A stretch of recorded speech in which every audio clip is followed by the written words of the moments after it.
All right, there's a mitzvah, and this is it. This is mitzvah number 87.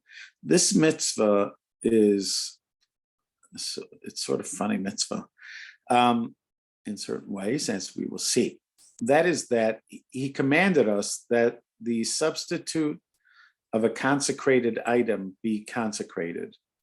And in the explanation in Tractate Tamura, they said that when God said he shall not substitute for it, that's a negative commandment that is rectified by a positive commandment. And it is also said there, in order to give a reason for the one who substitutes to get lashes, even though it's a negative commandment that is rectified by a positive commandment. All right. And they said a positive commandment should not come and uproot two negative commandments. That is to say, this prohibition of substitution has been repeated twice. He may not exchange or substitute it. But only one positive commandment appears, and that is, it and its substitute shall be holy. Behold, behold, what we have wanted to explain has been explained, and the laws of this commandment have already been explained in Tamura, meaning when it stands and when it does not stand, and what its law is. Okay, that was very confusing. And so this is what it means. We've talked about it in our Chumash class. Let's say you have designated an animal as a sacrifice. Let's say you decided that Pesach's coming and you want to set aside a lamb for Korban Pesach. So you go outside and you see this baby lamb and you designate it. This is going to be the Korban Pesach. Now, you had no idea that your daughter had already talked to your wife and this lamb was going to be her pet. But now you've designated the lamb to be a Korban Pesach. So in order to fix this, you decide you're going to switch it. So you say, okay, so what I'll do is I'll just take the sanctity off of this lamb and I'll put it on that lamb, and he points to another lamb. So the rule is that, first of all, you weren't supposed to do that. That's a negative commandment. And he's saying it's a negative commandment repeated twice. You're really not supposed to do this. So you're not supposed to trade out. Once a korban has been designated, you cannot trade it out to another animal. And if you try to do that, now both animals are sanctified. That's what he's saying is the mitzvah here, both animals. So that's what it means.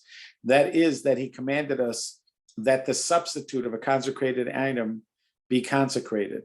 So you tried to substitute another lamb, and now they're both sanctified.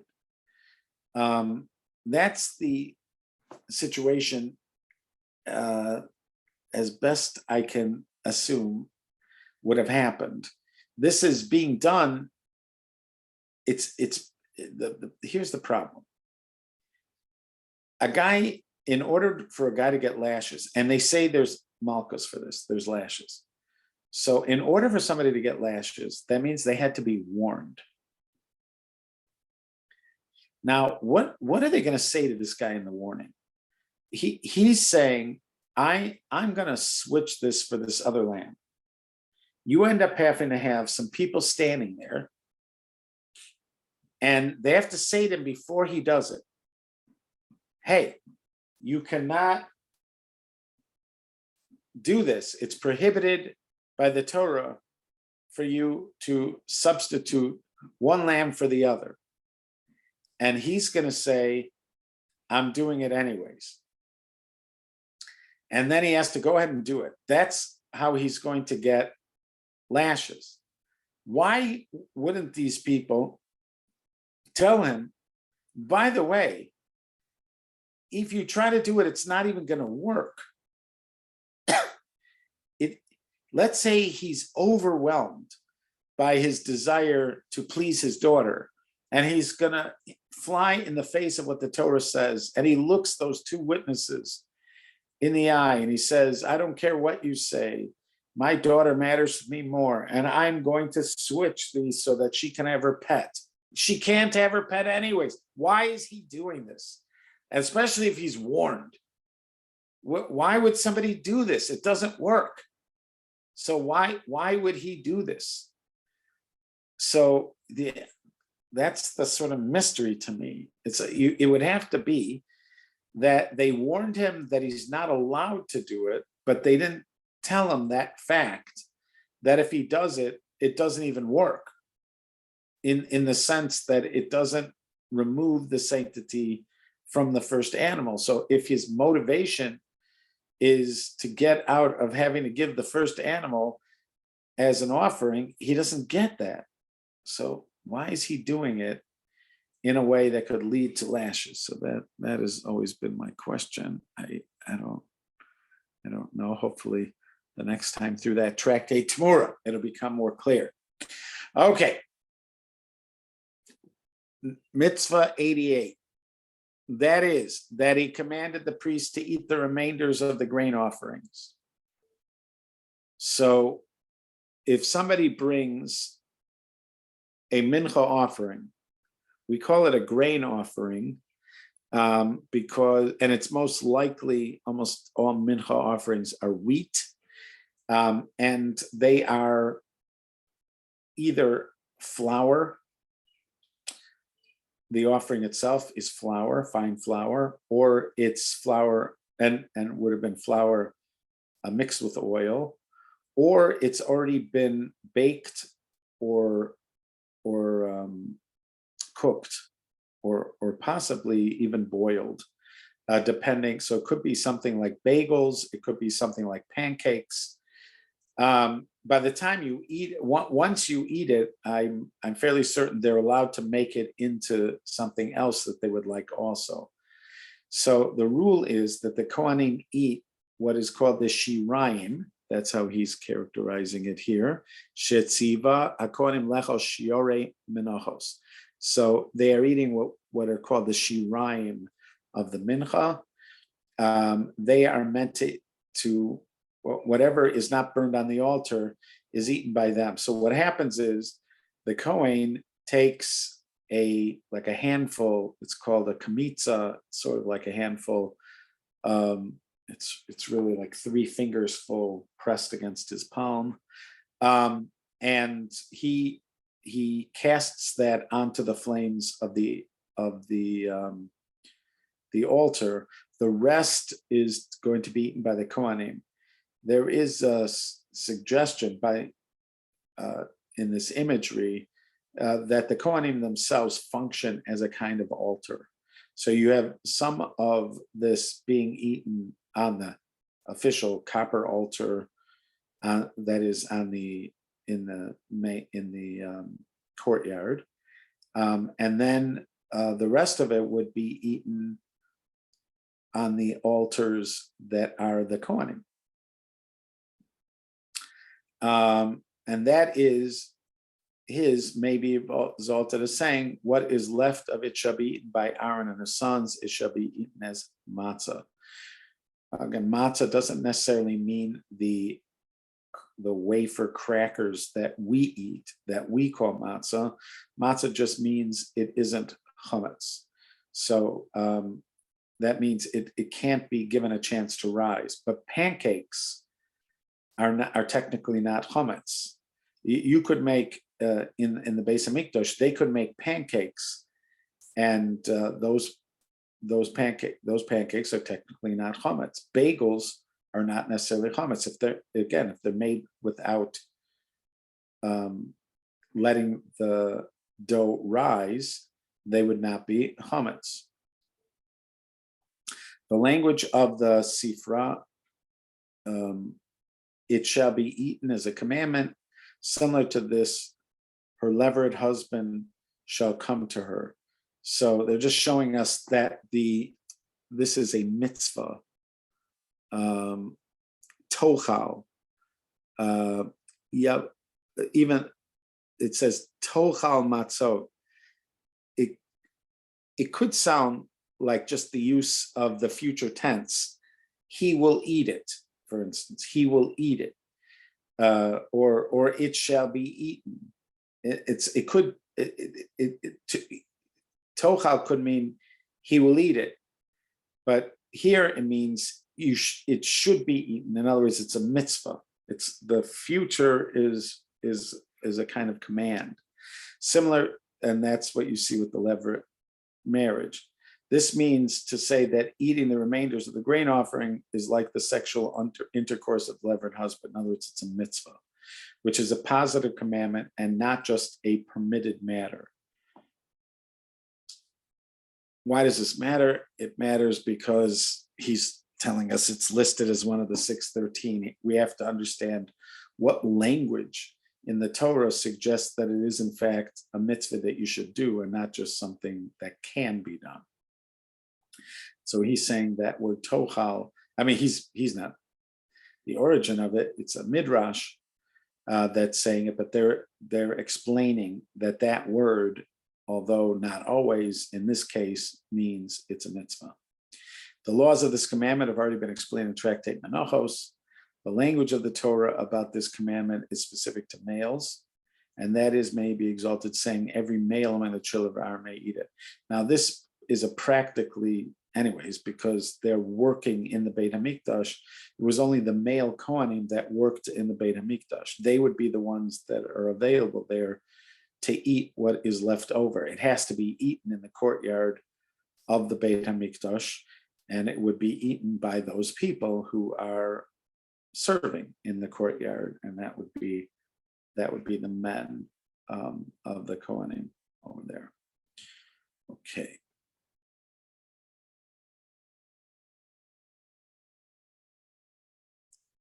Next, that is that he commanded the priest to eat the meat of consecrated animals, meaning the sin offering and the guilt offering. Kohanim exclusively eat the remainder of the meat from sin offerings and guilt offering. And again, when we say Kohanim, we mean the men, because again, they're the ones who are working the Kohanim, the karbanos in the courtyard. I'm just checking here. There's somebody in my backyard. What's going on here?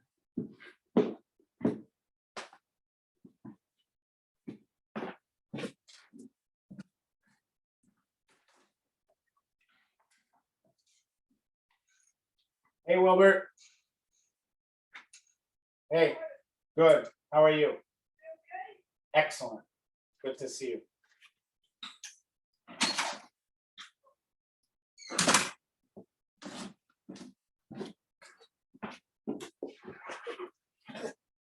Okay, sorry about that.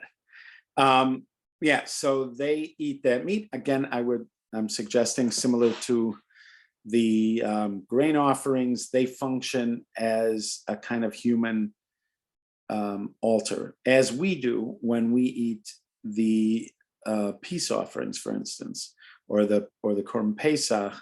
When we eat those offerings, when the family of the people who bring it eat it, in some sense, we are all functioning as an altar. You know, oftentimes when you think of the imagery of the Shabbos table or the holiday table, we're asked to think of it as a kind of altar. But in truth, it's not the table, it's we, the people who are eating it. We are or at least we are the fire that consumes the offering. So when you think of the table with the salt on it and the bread and the wine and the meat, so we are asked to think in imagery of the altar of the korbanos that were brought. In that imagery, we are the fire. We are consuming of those foods is the parallel to the altar consuming them. So this would be with the Kohanim in the Beis HaMikdash. And that is his saying, and they shall eat those with which they atone.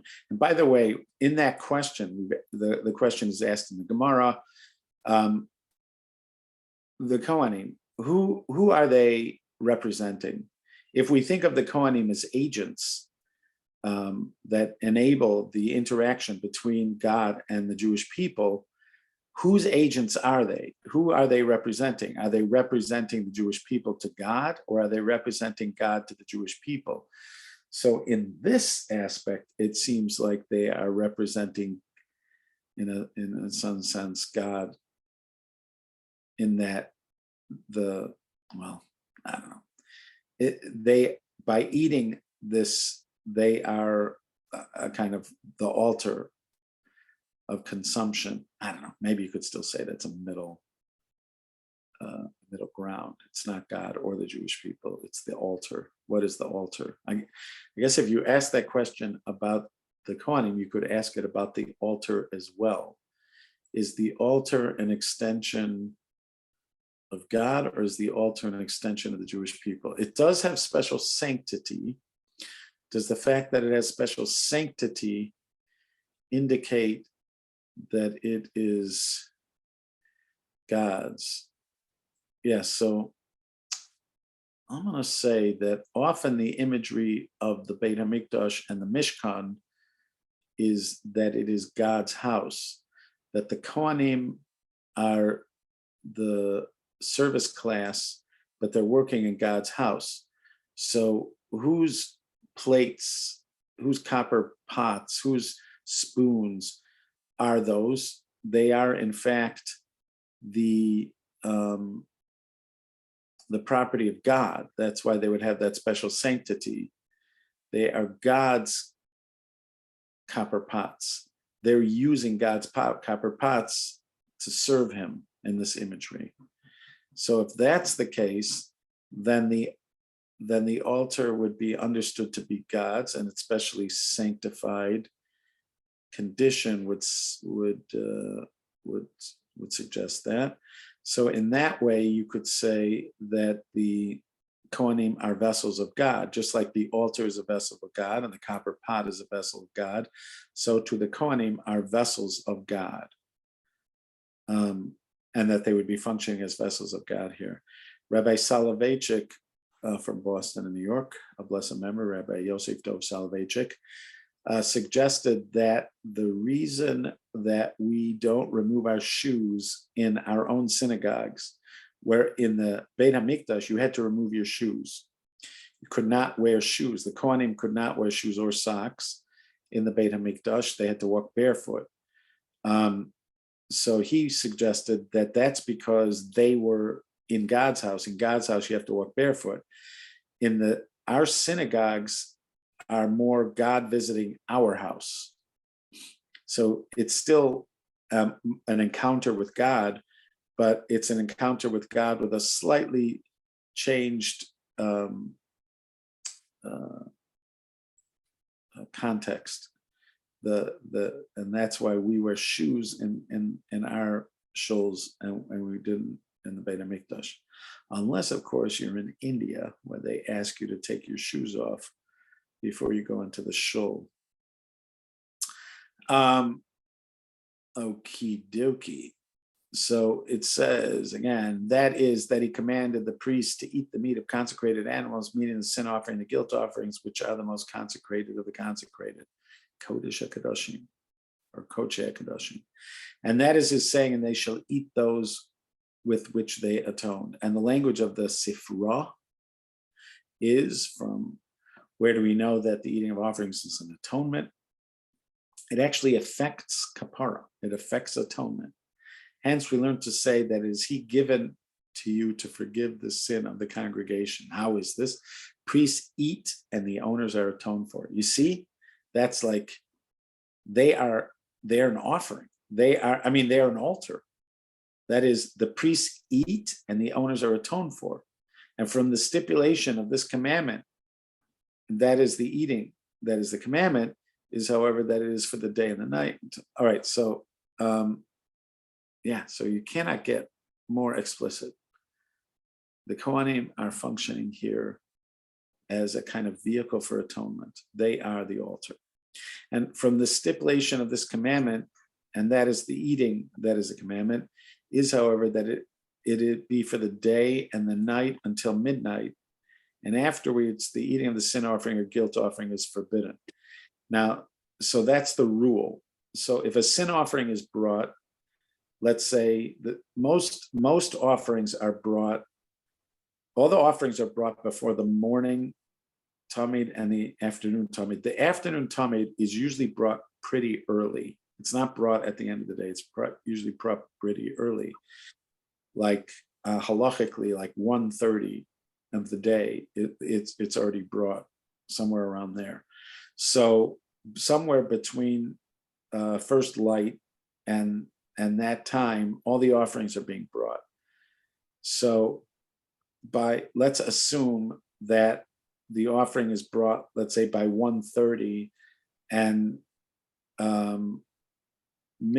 and so you'd have between 1:30 and midnight, halachic midnight, to eat that. We're all talking halachic times here. So let's say halachic 1:30 to halacha midnight, you'd have to eat that, which means it would have to at some point be cooked and you'd have to have a chance to have it. Let's say you'd have it for dinner and you'd have to eat everything. Whatever was left over is going to have to be burnt. Now why is midnight the time? So you're a lot, well, let's see what else he says here.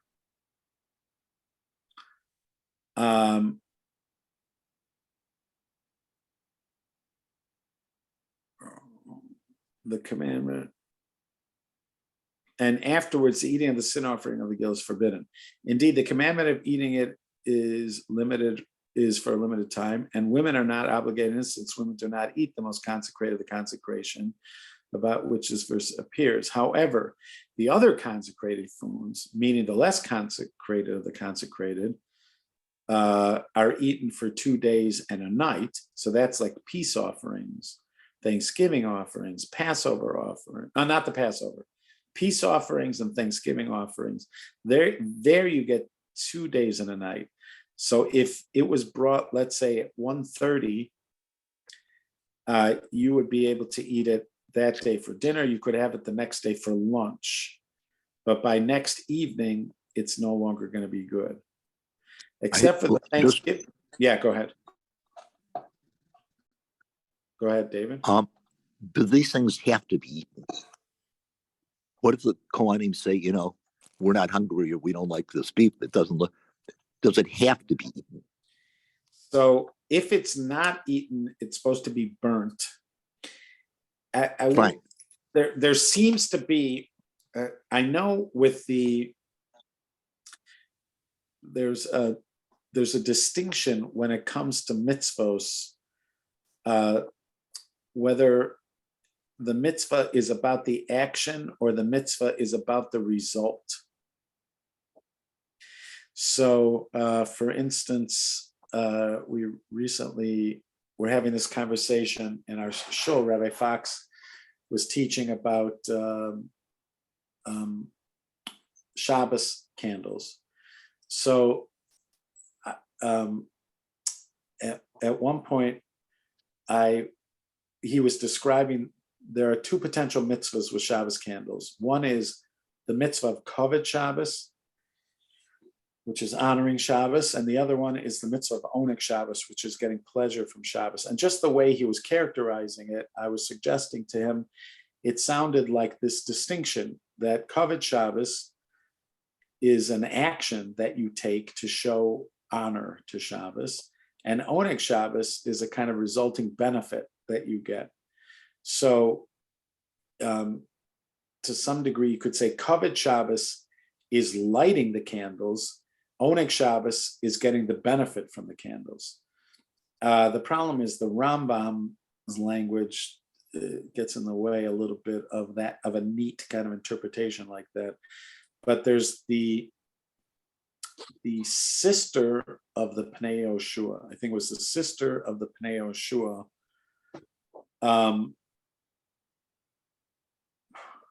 Or his daughter. I don't know. I think it's his sister. I think it was the sister of the Pnei Yoshua. It suggested that on Yom Tov, let's say even though on Yom Tov you technically could light the candles on Yom Tov itself, you should make an effort to light before Yom Tov so that you get the special mitzvah of kavod Yom Tov. Now that is because there were those who assumed that not only that part of the mitzvah of kavod Yom Tov is also getting it done before Shabbos starts.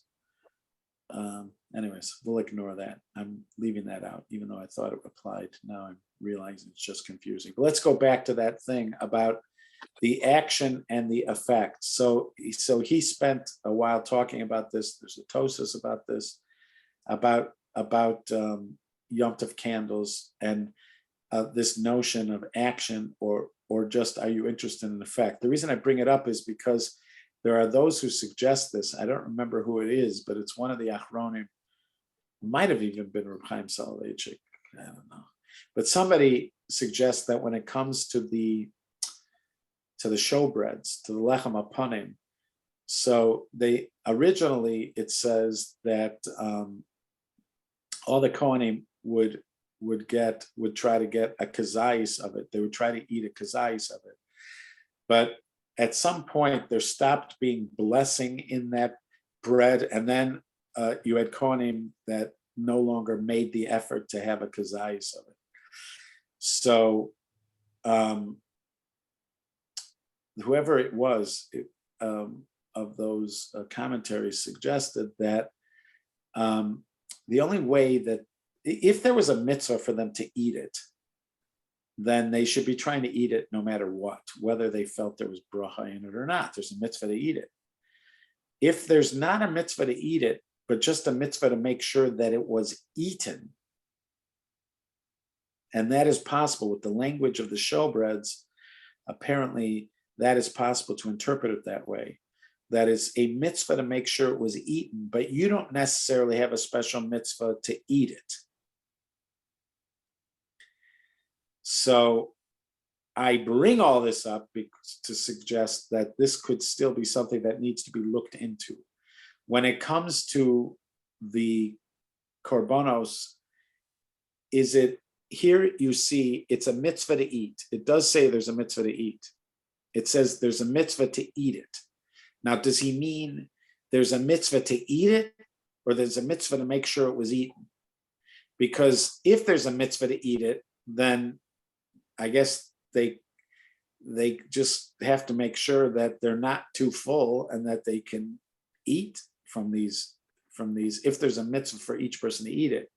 But it may not be there's a special mitzvah for them to eat it. It might be that there's just a mitzvah to make sure it's eaten. What does it mean? Shetziva hakohanim lechol basar kodshim. Is this a command to the group of kohanim that are there to make sure that it was eaten? Or is it a mitzvah for each one of them to eat it? Because again, if it's functioning for an atonement,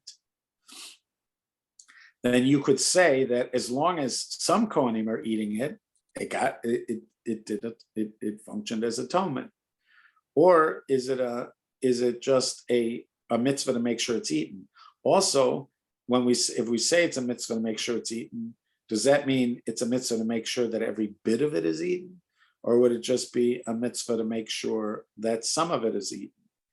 I could see if you felt like the mitzvah was that each kohen needs to make an effort to eat it, then you wouldn't necessarily think the mitzvah is to make sure it was completely eaten.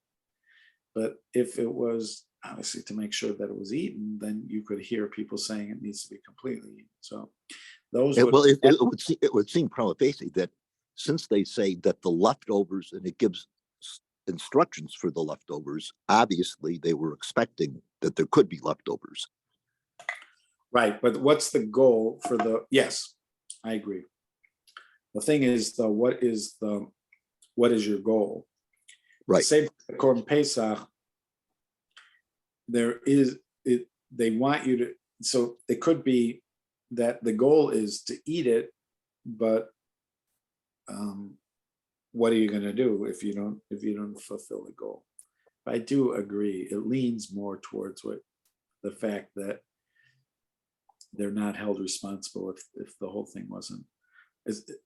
There's not a lack of atonement, because they don't for a sin offering, for instance, once the blood is sprinkled, we say that the atonement has been effected. He doesn't have to bring another sin offering. Certainly, they don't require that the meat be eaten in order for the sin offering to have worked, even though they're saying here that the eating of it is atonement. So that also needs to be explored. What does it mean here? To what extent, what's the halachic significance of saying that the eating is an atonement? Is there some, let's say they don't eat from it, is there something missing from this person's atonement? They don't have to bring another one. Let's see. Okay. So and I mean, because to me, the fascinating question is that what does it mean to say that somebody is obligated? And in one of the common feces in moral is that you're obligated. You ought to do only what it is the case that you ought to do. That I'm obligated to do something if it ought to be the case that I'm obligated to do it.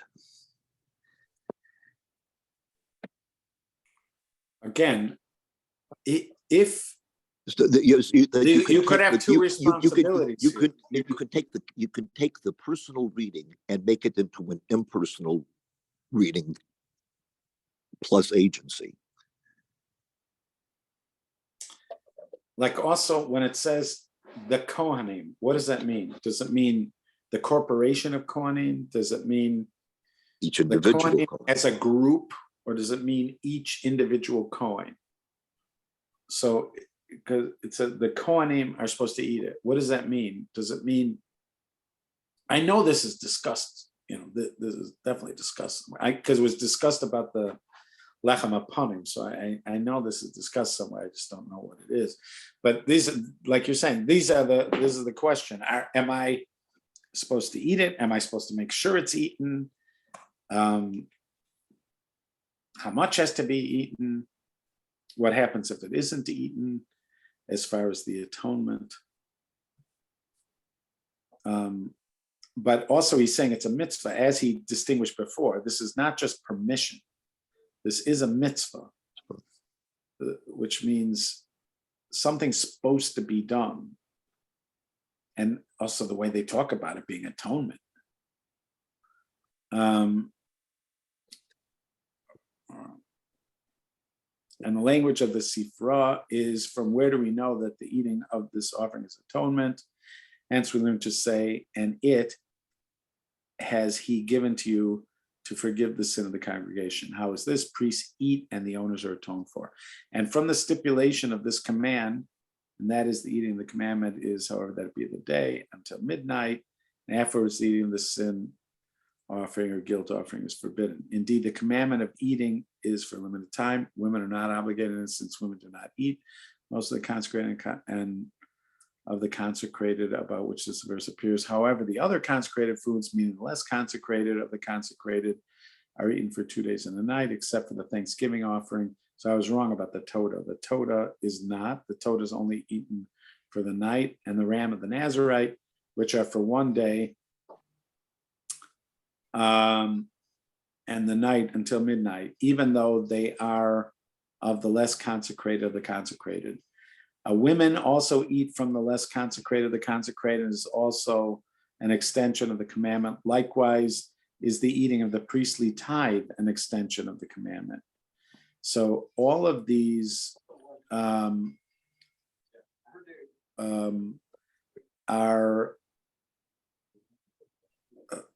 it sounds like, are they suggesting that they are some kind of atonement? These other things as well. However, the eating of the less consecrated, the consecrated, and the priestly tithe is not like the eating of the meat of the sin offering, the guilt offering. Oh, there it goes.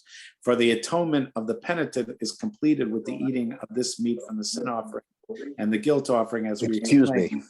And the language of the command is about their eating, which is not the case with the less consecrated, the consecrated priestly tithes. So there is some kind of continued atonement from eating the sin offering and the guilt offering. This is not the case with the other offerings.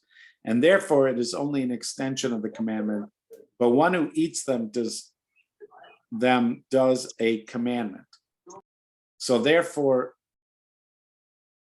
if you eat the other ones, you're fulfilling a mitzvah, but you're not fulfilling atonement.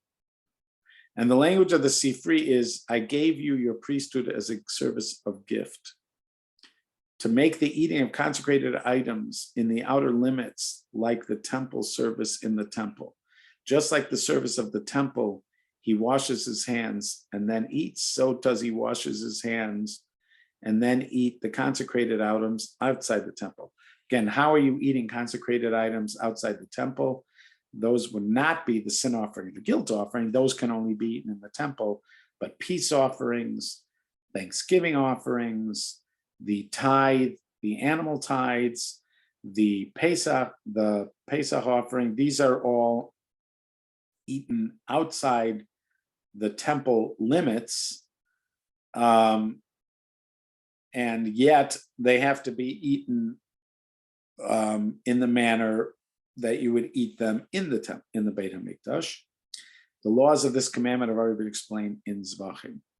So once again, the eating of the meat of the offerings that, like the sin offering, the guilt offering, are done by male Kohanim in the courtyard, and they function not only, they function as a kind of atoner. They are part of the atonement. The other offerings, it is also a mitzvah to eat the meat, but it doesn't function as atonement.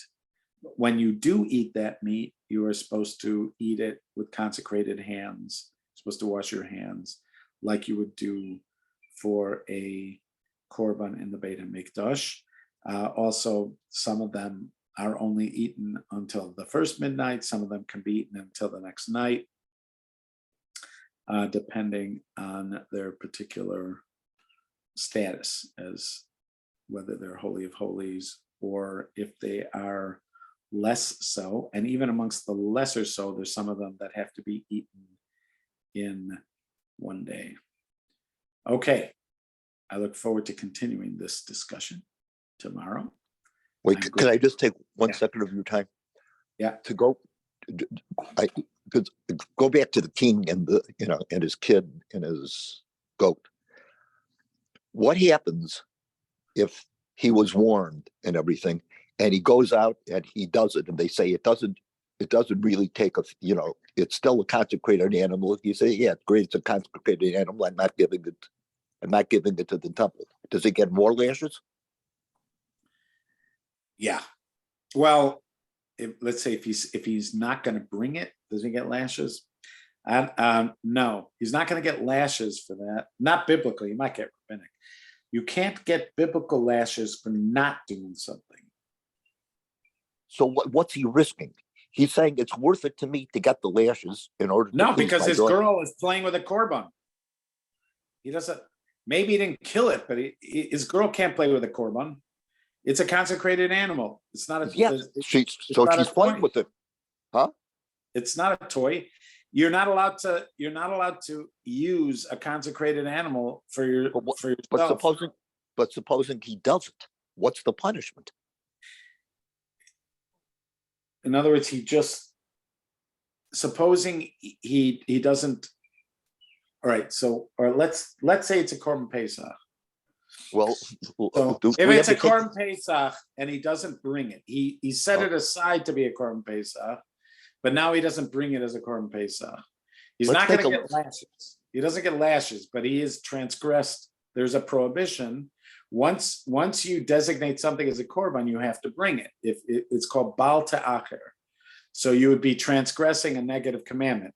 of Baal Ta'acher, but you wouldn't get lashes because you don't get lashes for a negative commandment that is not an action. Okay. So he has transgressed, but he, and also, let's say she agrees she's not going to milk it or shear it, because she can't, you can't use the shearings of it, can't use the milk of it. So let's say she agrees not to do that. She's just going to have it as a pet. So you would still have you'd have the Baal Ta'acher. You'd still have that problem that once it was consecrated, you have to bring it. So I'm just more worried about what the actual consequences would be to the man, because a person could say, yeah, it's going to be a lot of trouble. It's going to be a lot of grief, pain. I'm willing to do the crime. I'm willing to, do the time. Right. I mean, there will be consequences, but it may not. I mean, because he's now in transgression. What's a consequence of being a knowing transgressor of a mitzvah? May not be believed as a kosher witness anymore. He may not. He could be excommunicated. He could be. I mean, they have things. It's the rabbinic court could give him rabbinic lashes if they want to. Why would they do it? Why would they be? Why would that become a major interest of theirs? You're right. I doubt if they're gonna spend that much time on him about it. But he's walking around with a little korban. I mean, it's a little radioactive, thing. I mean, but if you're right. It could be that his daughter, for the sake of his daughter, he's going to do it. That might be your. I don't know if. But there could be. More, I'm just saying there could be consequences. It's certainly he's transgressed. He's a transgressor. Yes. If that doesn't matter to him, then yeah, I don't know. In theory, they could excommunicate him. They could say he's not a kosher witness. I understand that, but okay, but I really I enjoyed very much the whole thing about the korban and the guilt and the non-responsibility and the atonement and non-atonement and whatever. Yeah. Okay. And thank you very much. I appreciate it. My honor. Bye bye. All right. Be well. Bye bye.